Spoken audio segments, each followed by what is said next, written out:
Hey everyone, Minutia Minute here, coming at you guys with another Shadows of the Empire card pack opening. This is probably going to be my last one, to be honest with you. There are 36 packs in this card box that I got online. We are just about halfway through it. This will be, I think, packs 12 through 16. And the reason this is going to be our last pack opening is I do want to save some of these packs, keep them sealed for later. I also scored another eBay Shadows of the Empire card purchase, which I will show you guys at the end of this video, so be sure to stay tuned for that. And then last but not least, I'm kind of running out of things to share with you guys about Shadows of the Empire. We've talked about books, we've talked about comics, we've talked about toys. So many different elements to the Shadows of the Empire crossover event, but after a month of digging into it with you, I think it's probably appropriate to call it a day. Now, even though this will be our last card pack opening, there will be one more card overview video in which I go through the entirety of the set with you, so stay tuned for that. It probably won't be next week, but it'll be sometime in the relatively near future. So before we get into today's pack openings, I have one more piece of Shadows of the Empire memorabilia to share with you guys, and that is the West End Games Shadows of the Empire sourcebook. If you guys are fans of the expanded universe pre-Disney, these West End Games books are kind of an invaluable resource. So, obviously you have the Shadows of the Empire book that's going to take you through the story, and of course have tons of lore and fun facts to share with you. But the great thing about the West End Games RPG is similar to the customizable card game, is that everything in this book has to be set in universe, just like the flavor text on the CCG. So what's great about this is, of course, if you're into the old Star Wars RPG, you can break this out and play it, but it's also going to have a ton of information about the various characters you can play as or with or against. As you can see, it's well illustrated with a combination of film stills, sketches, just all kinds of great little pieces of information. Aside from having some of the, technical specs that you would need in order to run a campaign set in the Shadows of the Empire timeline, you also get all kinds of flavor text around the specific characters that are featured in the films, in the books, telling you all about what they're like. For example, Koth Milan, who is assistant consul for the Boston Trade Mission. Obviously in the films they talk about, Bothan spies dying to bring them the Emperor's plans to build a second Death Star outside of Endor. Here we get to see what a Bothan actually looks like. We get to learn all about the spy group that was involved and what those people were all about, which is really cool. There are also great sidebars of prose that kind of set the stage for the various adventures that you can go on, that just make for some great entertaining reading if you're just into Shadows of the Empire and you want to learn more. These really were the basis for everything that came out of the expanded universe. Both Dark Horse Comics and Bantam Books with Timothy Zahn leveraged the West End Games books to world build for them as they went into telling their stories about what happened to Han, Luke, Leia, etc. after the events of Return of the Jedi. As you get towards the back, you also get vehicle specs, which is kind of cool. So we've got blueprints for the swoop bikes, we've got a nice look at the Outrider, the Stinger, the Virago, and so on and so forth. Cool stuff. All right, so that brings us to our final 4 card packs we are going to be opening for this video series. So we'll just kick things right off here with Darth Vader, and let's see what we can pull. Just a friendly reminder, I think I want to say 63 cards into the set out of a possible 90. And then there's another 10 cards that are embossed foils or etched foils. Limited availability. We're only going to see a few of those in this box. I learned after getting this box it's actually impossible to complete a full numerical set without buying at least 3 of these boxes, which led to the other purchase I made online that I'm going to share with you guys at the end of this video. So, kicking things off, excited to report we've got a new card. Looks like we have a little bit of a disagreement between Luke Skywalker and Dash Rendar. Dealing with Dash, card 19. We have got an ominous image of Darth Vader. This is card number 20. Vader grows weary of Shizor. All right, 2 new cards. Here is... This one is one we already have. We have Shizor looking out over his palace. Card 21. Shizor wants it all. We have a close-up of the Outrider. I think that we got this one last week. And again, apologies, these cards are sticky. Yep, Outrider, card 84. If we didn't see it last week, we saw it the week before. We have the Virago. This is presumably card 85. Yep, 85. We have got the Stinger, card 86. Card 86. And then Stop the Presses. I don't know if you've heard, but there are 3D wide vision cards available. All right. I think this is on Gaul. I can't remember. This is another card we do already have. Nope. That's Shizor's Castle. That's right. Right towards the end. We have got Shizor escaping to his Skyhook.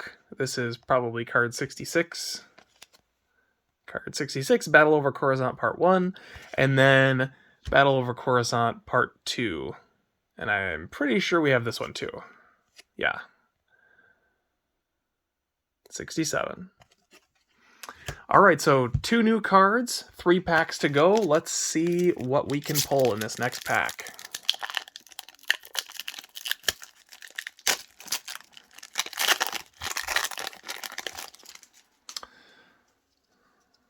Okay, so we've got another new one here. This is the Swoochase.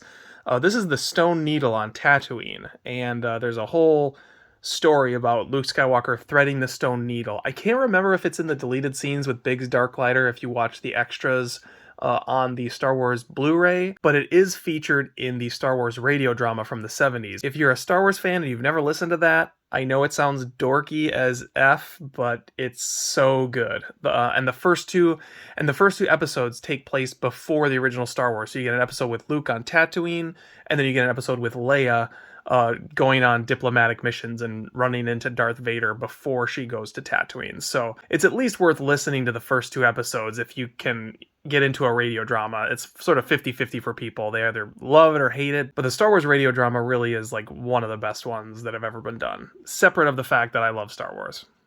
All right, we've got Darth Vader looking out over an asteroid field where the rebellion was hiding. I think we've got this one. Card 29, Vader destroys the rebel base.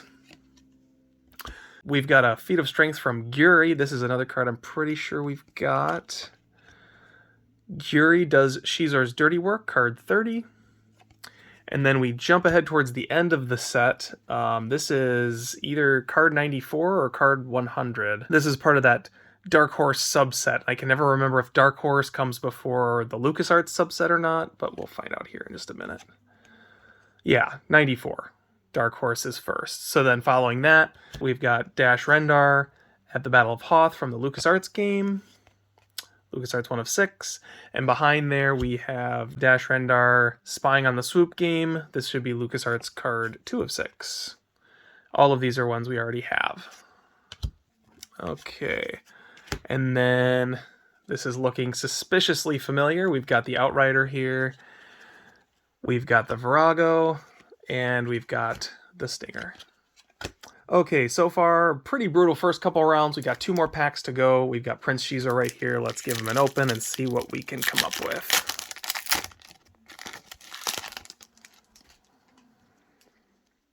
All right, we have got Shizor placating to Vader. We already have this one. Card number 6. Shizor greets Vader. We've got Shizor executing a member of the Royal Guard or something. What was that again? Shizor's dirty handiwork. Card 7.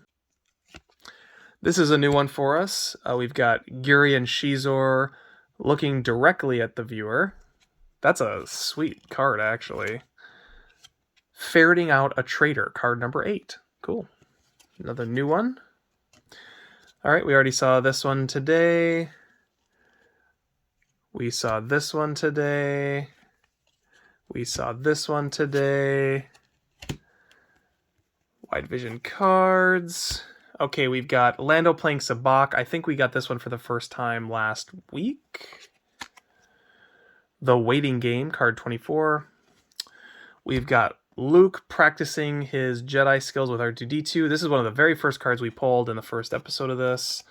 Card 25. And then we have got the Swoop Gang.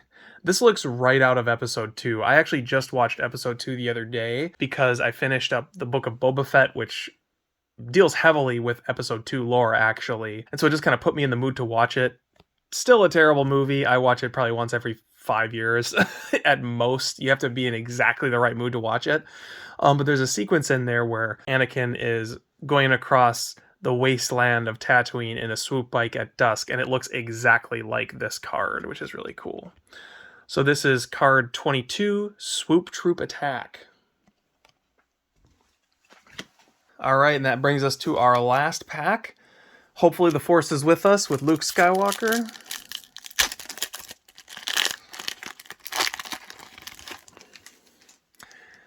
Okay, kicking things off. Not a great sign. Seen that. Seen that.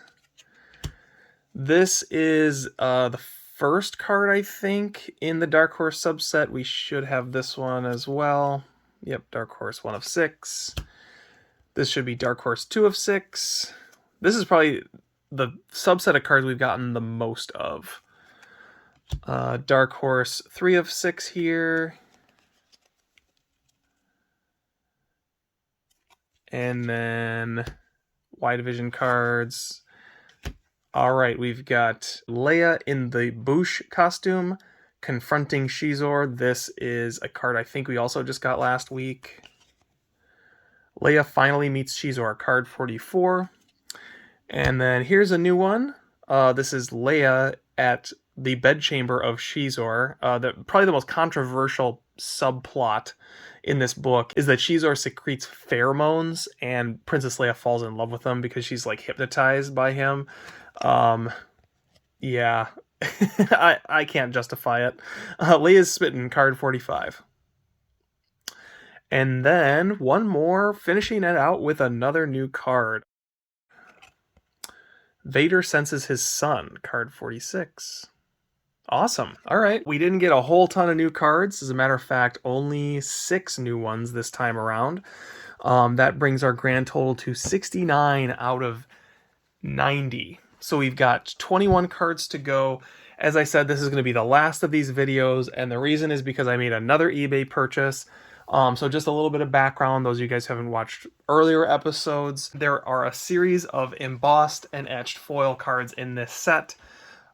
They are cards like 78 through 85 or something like that. I always get the numbers wrong. But they're placed right in the middle of the core set, which is super annoying because I can't just get cards 1 through 90. I can get cards 1 through 78 and then cards 86 through 100. So when it talks about there being a 90 card base set, the numbering doesn't actually reflect that. The numbering reflects 100 cards even. So I went out onto eBay and I was like, maybe I can score those etched cards. And the thing about eBay is you have to be patient. You have to be willing to wait for an auction where the starting price is low, because that's where you actually buy something for the value that it's truly worth. Buy it now prices generally hose you over. I know I'm preaching to the choir. So it just so happened that I did find a couple open auctions for the various subsets of etched and embossed cards. Someone had broken them into 2 lots, so there was 1 lot with the etched cards and 1 lot with the embossed cards. And I can't remember exactly how much they went for, but like it was not cheap. We're talking like $45 for 5 or 6 cards, which I felt like was insane, but certainly more than I would be willing to spend. But I stayed patient, and kept digging. And then I found a buy it now with the ability to make an offer on it for quote unquote the complete set of the Shadows of the Empire cards. And generally when they say complete set, they mean complete base set. The set that they had for sale, they were asking for like $80, but as I was looking at the listing, I realized it wasn't just the base cards, it was all 100 cards, including the etched and embossed cards. So I put in an offer for I think $60 and they accepted it. So for $60, I got this box in the mail right here. Condition on these cards varies. For the most part, they're minty fresh. There's a few that are a little on the rougher side, but it's a complete set of cards. Now, I could have bought a complete set of cards rather than get this box. For me, generally collecting these cards is the thrill of the hunt, not just instantly getting a collection. But the reason I made an exception for this set was really because of those subset cards, which you can see right here in gold. So I'm going to crack this open and show off my winnings here, but I'm just going to go through the etched and embossed cards. And then at some point here down the road, I'm going to combine this set with my set to complete the remaining 20-odd core set so that I can have a full set to show off for you guys. So without further ado, here is my complete set of etched cards, followed by my complete set of embossed cards. So kicking things off, we have the Luke Skywalker card. This is card 73, and it is an etched card. And as you can see, it's basically the image from the card packs that you crack open. All right, next up we've got Leia and Chewie in disguise. I can't remember if this is the card that I already pulled or not. I have pulled a couple of these in prior sets. Sorry if I'm repeating myself. Here's the back. And as you can see, these are in very solid condition, which was really exciting when these showed up. I was over the moon excited. Next up, we've got card 75, Lando Calrissian. And there's the back. We have got what for me is a highlight of the etched ones, R2-D2 and C-3PO, and I don't know how well you can see it in the video, but what makes this card really cool is how the light creates sort of a three-dimensional aspect to this card, where the rays of sunlight coming in through the trees and then being in front of the trees here, but behind C-3PO. Looking at it, it really gives it a simulation of three-dimensionality that is very, very cool to look at. All right, card 76, R2-D2 and C-3PO. We have got Dash Rendar and Lebo in the background. Dash and Lebo, card 77. And then the last etched foil is Prince Shizor, which again is the Prince Shizor art we have on the card packs that you guys have seen before. And there's the back, card 78. All right, so that is the last of the etched cards. And then there are 4 embossed cards, all of which I think are the crown jewels of this set. Kicking things off, we've got Guri standing in front of a porthole. You can see, I don't know if that's Coruscant in the background or Gaul or what, but just fantastic card here. Card number 79. We have got Darth Vader, which this is a card you guys have already seen before. This is the first etched or embossed card that I pulled when I was first opening packs, and it is still awesome. Card number 80. We got a pair of bounty hunters next. I kind of hesitate to say these guys' names because it's a tad cringy, but this is Jix and Big Jizz, card 81. Less said about them, the better, maybe. And then finally, we have got the Boba Fett card, probably my second favorite after Darth Vader of the embossed cards. Actually, I might like this one even more than Darth Vader, to be honest. Although I'm still kind of on a high from watching that Book of Boba Fett show, so I don't know. Regardless, just so cool. Boba Fett, card 82. So there you have it. I hope you guys have enjoyed this little journey down memory lane of Shadows of the Empire, ripping open card packs with me. I've had a lot of fun doing it. I will be back sometime down the road here when I put my set together, and I'll just show off all of the cards so you can get the full picture of what this whole series looked like in its completion. In the meantime, I hope you guys have a great week in cards. Thanks for watching this video, and have a good one.